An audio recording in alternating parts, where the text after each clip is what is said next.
I'm Andrew LB&SCR, and this is Dead on Arrival. In these videos, I discuss bad or unsuccessful locomotives and establish my thoughts on them, as well as why I leave them off extinct or favorites lists and never build them. The purpose of these videos are to inform and educate, and not to insult viewers.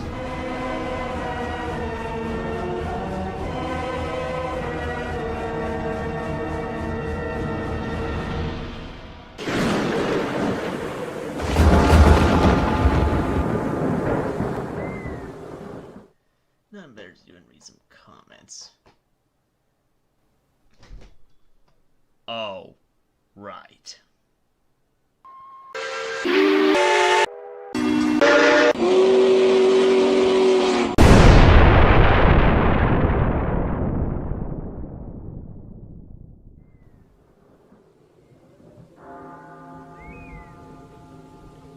Well then.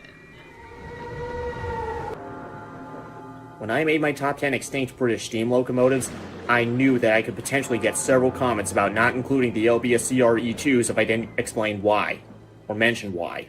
Seeing that this was the case with Jim van der Kolk's list, I briefly pointed out in that video that I would not be including classes that I didn't like because they were either sucked or were pretty unsuccessful.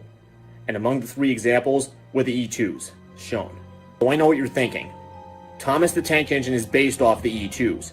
Why could a railroad enthusiast like me hate the E2s despite the fact that I grew up with Thomas the Tank Engine? Well, as it turns out that unlike Thomas, who was a very useful engine, the E2s were the polar opposite of that. Very useless and crappy locomotives. This is the truth behind the London, Brighton, and South Coast E2s. This could be potentially disturbing for any young kid. So, before we get into this review, if you have any young kids in the audience that have not outgrown Thomas the Tank Engine yet, or possibly might not be mature for what I'm just about to do, I strongly advise that you click away from this video, or have them get out of the audience, because this is not going to be pretty. With that final warning, let's get into this review.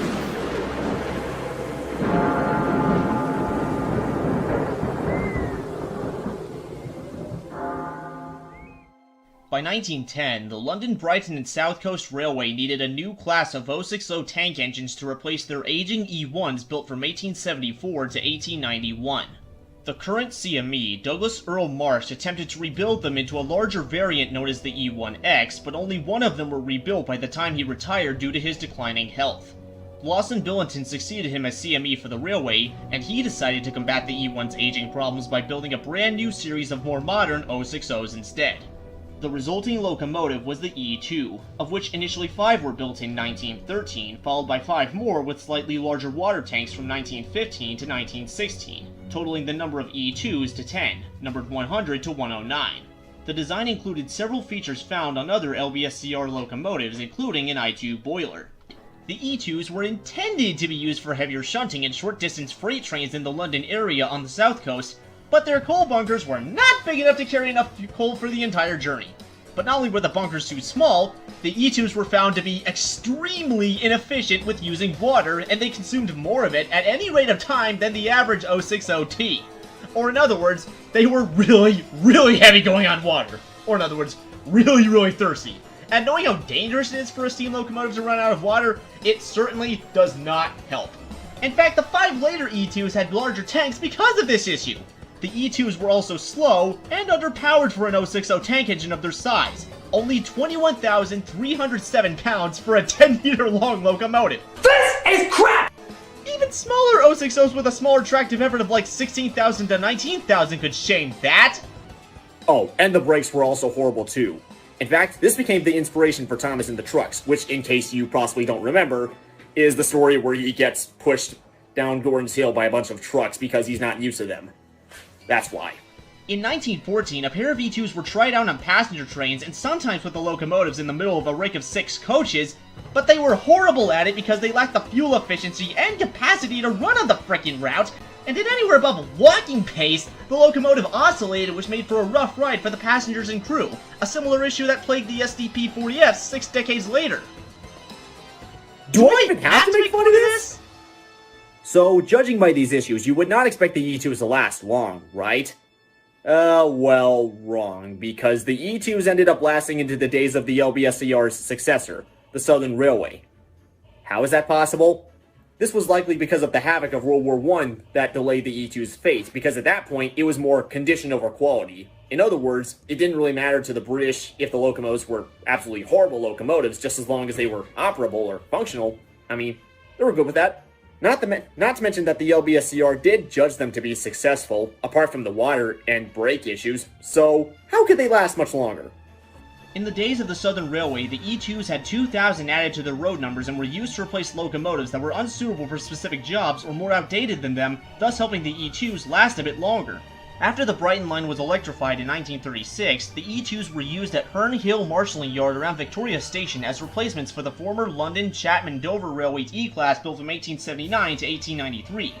Then during World War II, they also replaced the Southern Z-Class at Hither Green Marshalling Yard as the yard was too frickin' cramped for the Zs.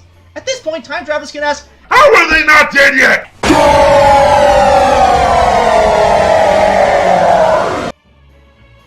After nationalization in 1948, the E2s were still being used This is crap! and had 30,000 added to their road numbers, as was the case with any other Southern locomotives.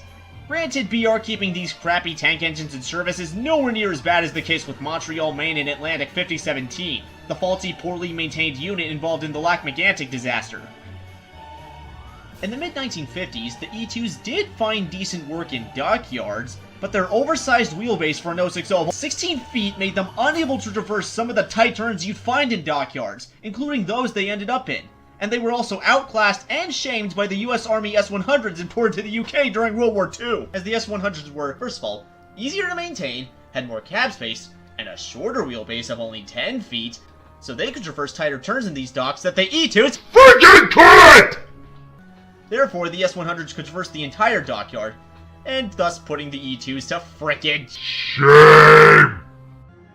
In fact, when Thomas was being modeled for the TV show, the designer decided to make him a squished version of the E2 with a shorter overall length and shorter wheelbase, therefore a shorter distance between the axles. Probably, or really, because of the E2's wheelbase issue. I mean, that's one way to mitigate some of the E2's problems. The E2s were all retired from 1961 to 1963 following replacement by diesel shunters, and with no surprise, every single one of them was almost immediately scrapped.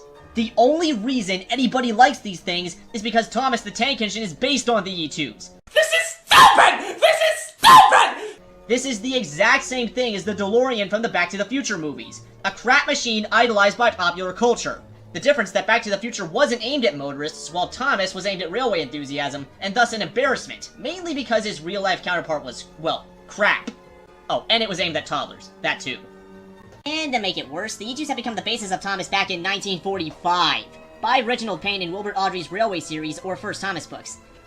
Did they even know how horrible the E2s were? Or did they choose it because they wanted to see if they could make the E2s better locomotives with Thomas's design?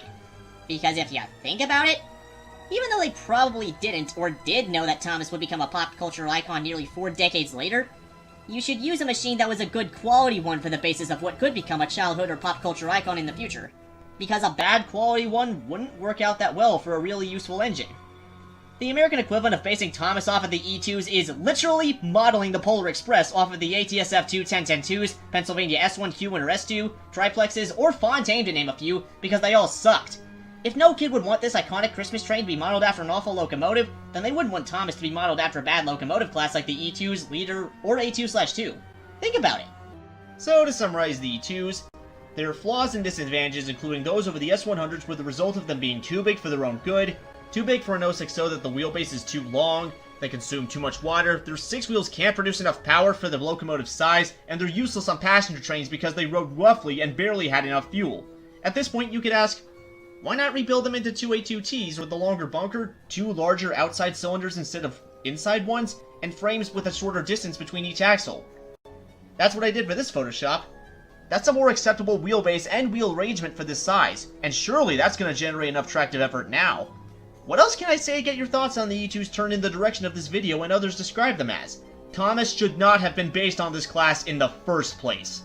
Feel free to check out this video in the upper right corner or description, or in the outro after watching this video, though spoilers, it doesn't mention the E2's quality nor that of their picks. At this point, I don't even know what else to say. I hope your opinions of the E2s now match mine now, because that is the kind of E2 review you should expect to get from a train enthusiast. I'm the nostalgic critic, and I remember, so you don't have to. Wait, sorry about that. I got a little too carried away with cosplaying the nostalgic critic because it's Halloween. What I meant to say was, I'm Andrew Rail, and I hope you have a happy Halloween.